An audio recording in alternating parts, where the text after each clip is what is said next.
So once again, this can be broken down into 4 major steps of antigen presentation on Mhc Class 2.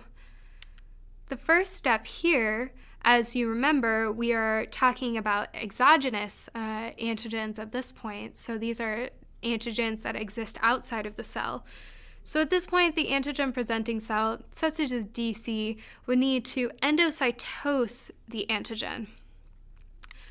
Then the second step is antigen processing. This will happen in the context of the endosomes in which the peptide was taken up.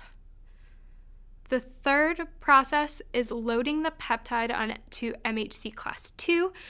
And you can see that there's actually this process by which Mhc Class 2 will move into the endosome here. So like Mhc Class 1, it starts out in the ER and then it will move to the endosome. And then ultimately, this antigen will be presented to the CD4 positive T cells. And these are our helper T cells, which will help to shape the immune response. So when we move to step 1, this involves endocytosis of the exogenous antigen.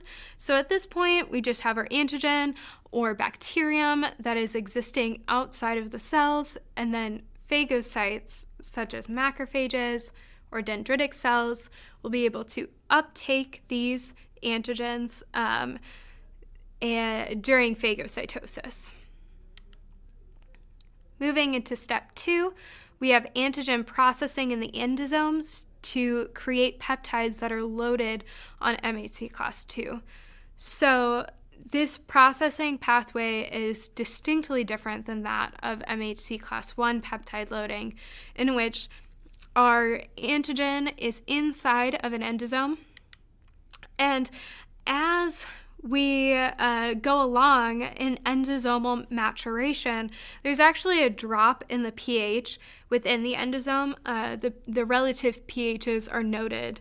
So as the endosome continues to exist, the pH will drop within the endosome. And this is very important to activate acid hydrolases, which are these specific proteins that are pH dependent.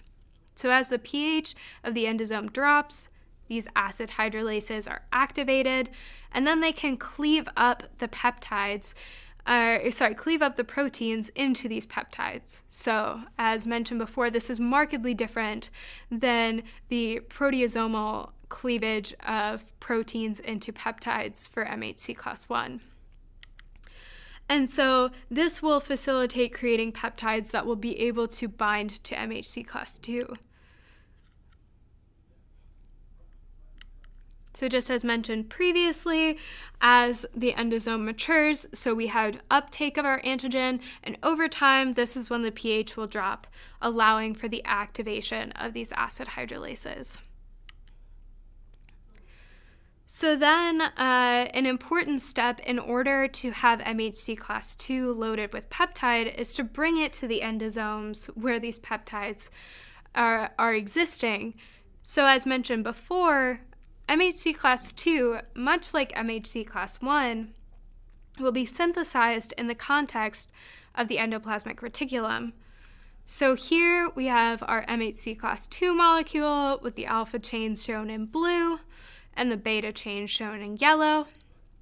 This other protein that we haven't seen before is called the invariant chain.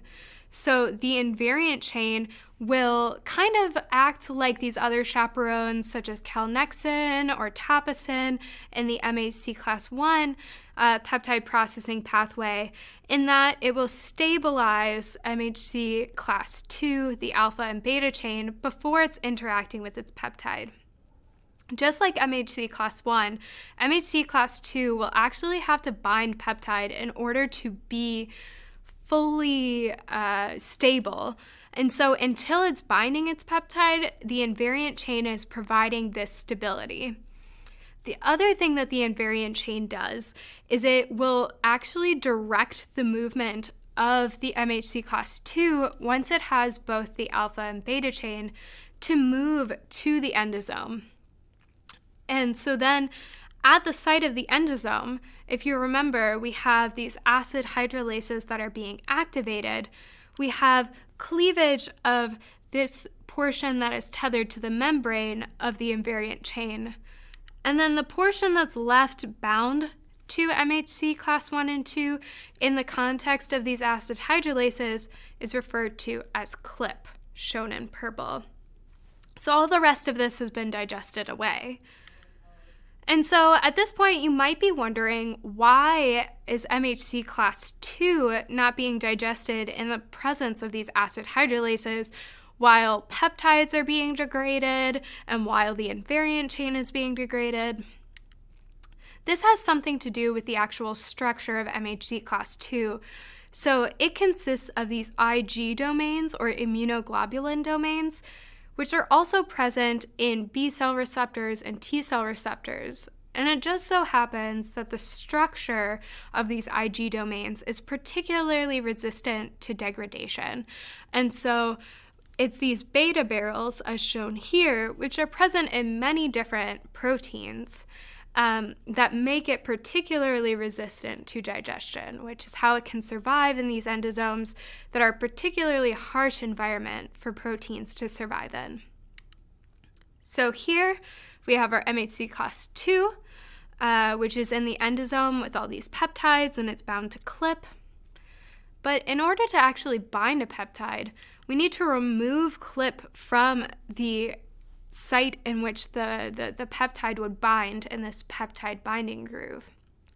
This is the job of this particular chaperone, referred to as HLA-DM. So HLA-DM is present in these endosomes, and it's necessary for HLA-DM to interact with MHC class 2, and this interaction results in the ejection of clip from the peptide binding groove, thereby freeing up the peptide binding groove so that we can have expression of MHC class 2 bound to peptide on the surface. So that would be step 4.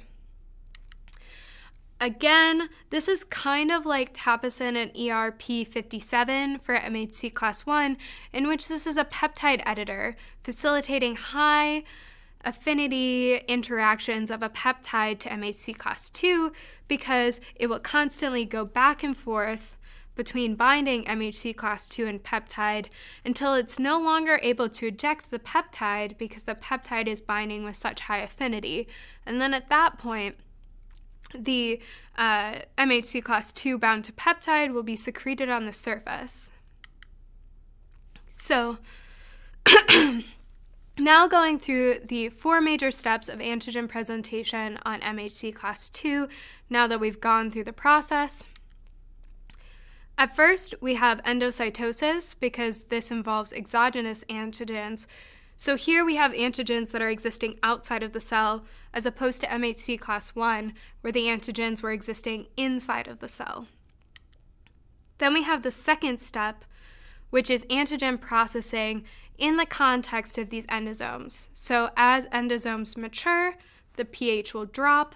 This will activate those acid hydrolases, which can cleave up this exogenous protein into many different peptides that will be able to interact with MHC class 2.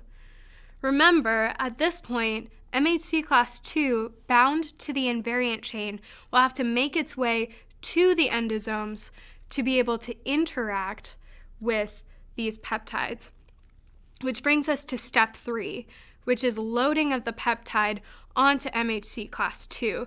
So here, clip will be ejected by the interaction with HLA-DM, resulting in ejection of clip and replacement with the peptide. And then our last step is antigen presentation on MHC class 2, which will facilitate interactions with those CD4 T cells. So in summary, to contrast MHC class 1 and class 2, the MHC class 2 has to start, its step 1 has to be endocytosis, because it's going to result in the expression and presentation of exogenous antigens. And so this is why the antigen processing happens in the context of endosomes, because it came from the outside, so it's going through this endosomal network. By contrast, if we look at MHC class 1, this processing is happening within the cytosol because these antigens are already present within the cytosol. So all of this, it doesn't need to go through endocytosis for its first step. It can just go straight to processing within the cytosol. So the second step for MHC class 1 antigen presentation is import into the ER. Here, context is also important. So here we had our antigen, which is present within the cytosol, but in order to interact with MHC class 1, it needs to move into the ER where MHC class 1 is being assembled. Then for the third step, we have peptide loading on MHC class 1 in the ER because that's where it's being assembled. By contrast, for MHC class 2, we have movement of MHC class 2 because of the invariant chain into the endosomes, and this is where peptide loading will occur within the endosomes instead. But the last step is the same. So at this point, then we have antigen presentation, which both happens via secretory pathways. Now that we've learned about canonical presentation of exogenous antigens on MHC class 2 and antigens that are intracellular on MHC class 1, I want to talk about this process that's very important for viral infections, referred to as cross-presentation or cross-priming. So this is a process by which MHC class 1 will be able to present antigens that are acquired exogenously, which would normally, based on our prior knowledge from this lecture, be acquired and presented on MHC class 2.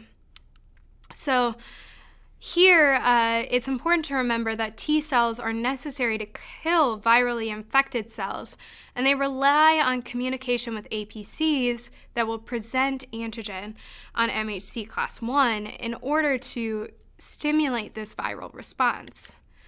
Additionally, APCs will present antigen on MHC class 1 to activate these CD8 T cells, but unless this viral antigen is already located within the dendritic cells, which would suggest that the dendritic cell is infected with the virus, how do we have presentation of viral antigens to stimulate this CD8 T cell response? Because if we remember, CD8 T cells are necessary to kill virally infected cells, but the way we get viral antigens within the context of the cytosol is usually via infection.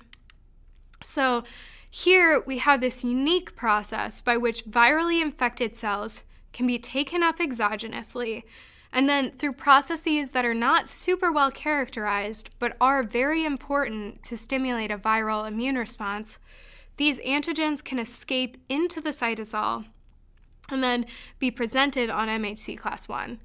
Now this is important because sometimes dendritic cells will not be infected with a particular virus, and so the only way to get these viral proteins within the context of the cytosol is through this process referred to as cross-priming. So here, to summarize, the unique aspect is that these antigens are taken up exogenously, but usually these would be presented on MHC class 2. Here, the antigen presenting cells must present these virally produced peptides on MHC class 1 in order to stimulate the right type of T cell response, which would be through a CD8 positive T cell mechanism. And this will all become more clear as to why this is so important when we start talking about the immune response and how it actually works and is generated. But just know that there is this other process referred to as cross-presentation that's really important.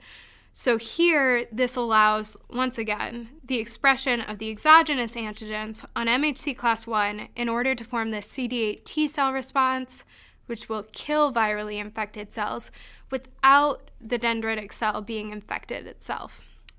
And this is key for viral immunity. Without this, organisms are extremely susceptible to viral infection. now that we talked about MHC class 1 and class 2, I want to talk a little bit about the genetics of both of these proteins. So just a reminder, looking back at the organization within the genome, if we remember, for class 1, we have 3 different loci. So HLA-A, HLA-B, and HLA-C. And then for our class 2, we also have 3 loci, DP, DQ, and DR.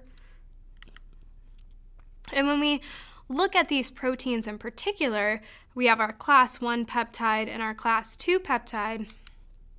There's actually differing degrees of variability along these stretches. So if we were to sequence class 1, the alpha chain, or class 2, the beta chain, then we can see that there are specific regions that are highly variable and highly polymorphic within the human population. And the reason that this is important, and this is just highlighting those areas, the reason that this is important is it actually affects the areas of the peptide binding groove. So if we remember those red areas of variability, those are actually highly concentrated at the site of peptide binding for MHC class 1 and class 2, highlighted by this red location along the peptide binding groove. And so these particular red dots that you can see for MHC class 1 and MHC class 2 are the particular residues within the peptide binding groove that are necessary for interacting with the peptide. So the reason that these are highly polymorphic, and there are actually many, many, many alleles within the human population, is this will facilitate different interactions with different peptides based on biochemical preferences. So if we have, for example, hydrophobic amino acids in the peptide binding groove, this will particularly interact with hydrophobic peptides. And so it allows for the display of many different peptides to communicate to T cells about many different types of peptides that could be present from pathogens. And so, as mentioned, certain MHC molecules will actually show a preference. So you might have an HLA-A that is particularly good at presenting, for example, hydrophobic peptides.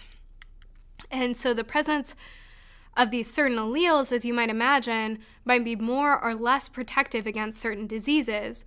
If your antigen-presenting cells are particularly good at presenting peptides that are derived from influenza virus, for example, because they have certain biochemical characteristics that are able to present those types of peptides to T cells, you might be less susceptible to fully succumbing to an influenza infection, whereas other people might not have that same allele that is really good at presenting influenza peptides, and so it may affect them much more severely.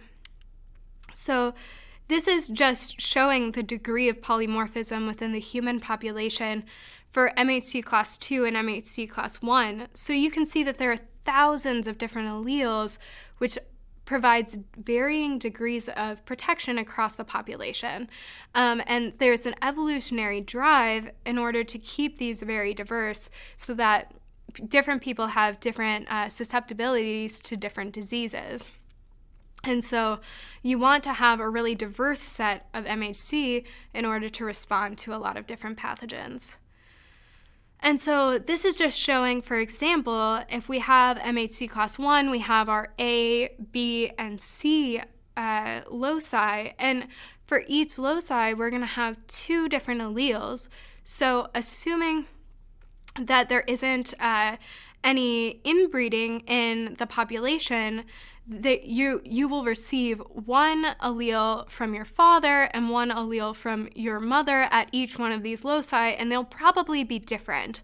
And so this allows you to present a ton of different peptides on MHC, because you'll have 6 different MHC class 1 molecules to interact with your CD8 T cells. And this is the same for MHC class 2. You'll have 6 different Mhc Class 2 molecules that will be able to interact with your CD4 T cells. So not only are there many different alleles across a population, but within each individual, they have many different types of these Mhc Class 1 and Mhc Class 2, which allows for the binding of many different peptides.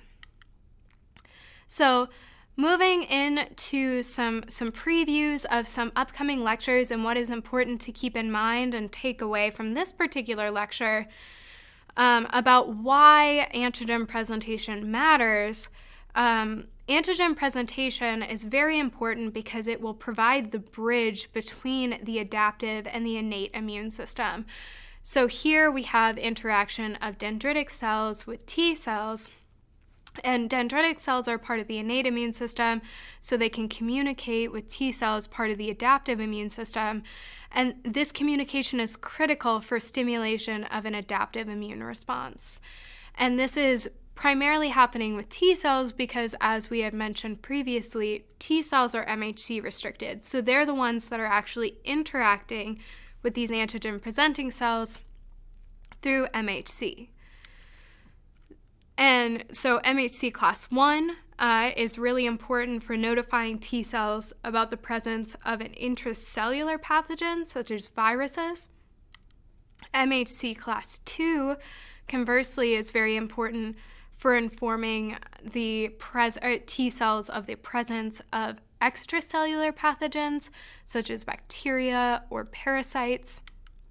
And then there's this feature that we talked about called cross-presentation, in which exogenous viral antigens are able to be presented on Mhc Class 1 instead of Mhc Class 2 to stimulate this CD8 positive cytotoxic T cell response during an immune response.